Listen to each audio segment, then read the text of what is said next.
देखिए, पंजाब की मिलिटेंसी जब चल रही थी तो उस मिलिटेंसी के दौरान जम्मू कश्मीर के कुछ इलाके पंजाब की मिलिटेंसी के साथ भी प्रभावित हुए थे, अफेक्टेड थे। पंजाब की मिलिटेंसी खत्म हुई, कश्मीर की मिलिटेंसी उसके साथ ही शुरू हुई, बल्कि उसके साथ साथ ही शुरू हो गई। और दोनों जगह मिलिटेंसी की माँ एक है। चोर दो हैं मगर दोनों चोरों की माँ एक है। दहशतगर्द दो जगह पे, पर दोनों की माँ एक है, और वो माँ पाकिस्तान है और पाकिस्तान की एजेंसियां जो उस मिलिटेंसी को चलाती हैं। हम लोग दोनों तरफ ख्याल रख रहे हैं। पंजाब की मिलिटेंसी का जहां पर कोई खासा असर किस तरह का नजर नहीं आता है, जहां की मिलिटेंसी का असर लगभग खत्म हो चुका है, बची खुची मिलिटेंसी का पीछे चढ़ के सफाया करने की कार्रवाई इस वक्त चल रही है। और मुझे उम्मीद है कि आने वाले टाइम में वक्त और अच्छा होगा। गंदों के लोग, डोडा के लोग, किश्तवाड़ के लोग और पूरी यूपी के लोग जो हैं वो फिर से एक अच्छे अमन के माहौल में अपनी जिंदगी को बसर कर सकेंगे। मेरी ये दुआ भी है और हमारी सबकी ये कोशिश भी है। जय। काउंटर के पहले भी हालात बड़े अच्छे थे और उसके बाद भी हालात बड़े अच्छे हैं।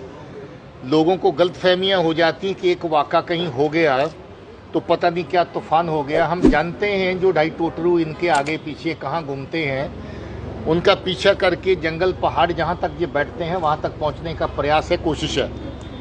कोकरनाग भी एक ऐसा ऑपरेशन था जिसमें किसी खास दहशतगर्द के छुपे होने की, उसकी हाइडआउट की तलाश थी, जिसके मुताबिक वहाँ पर गए थे। और ये अनफॉर्चुनेट था कि कभी जब आप पहुँचते हैं तो दुश्मन पहले ही ताक में होता है और आप लोग पूरी तरह से उस जगह से वाकिफ नहीं होते हैं। और इत्तेफाक ये है कि पहले फायर कौन करता है। अगर पहले फायर आतंकी ने किया तो आपका नुकसान है, और अगर पहले फायर आपने किया तो आप आतंकी को ढेर करेंगे। इस केस में हम अनफॉर्चुनेट थे कि पहला फायर हम लोगों को, अपने बहादुर जवानों को, बहादुर अफसरों को अपने ऊपर लेना पड़ा, जिसकी वजह से हमारे बहादुर कर्नल साहब, मेजर साहब, डिप्टी एसपी साहब और एक बहादुर जवान प्रदीप, उनकी शहादत हुई।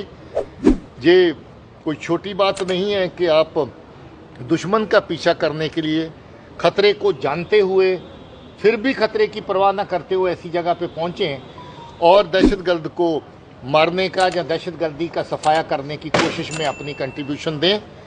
मैं सल्यूट करता हूँ उन ऑफिसर्स को, जवानों को, जिन्होंने इस ऑपरेशन में हिस्सा लिया और जिन्होंने अपनी शहादत दी, और बाकी लोगों को भी जिन्होंने इस ऑपरेशन में हिस्सा लेकर के आतंकी उजेर को ढेर किया, जो काफ़ी अरसे से खूंखार तरीके से उस एरिया में दहशतगर्दी का काम कर रहा था। मुझे लगता है कि ये एक कामयाब ऑपरेशन था। अब जो नुकसान इसमें हुआ, वो नुकसान होने के कभी कभार चांसेस रहते हैं, जिसके लिए हमें खेद है और साथ ही साथ गर्व भी है उन लोगों के ऊपर जिन्होंने इस ऑपरेशन को लीड किया।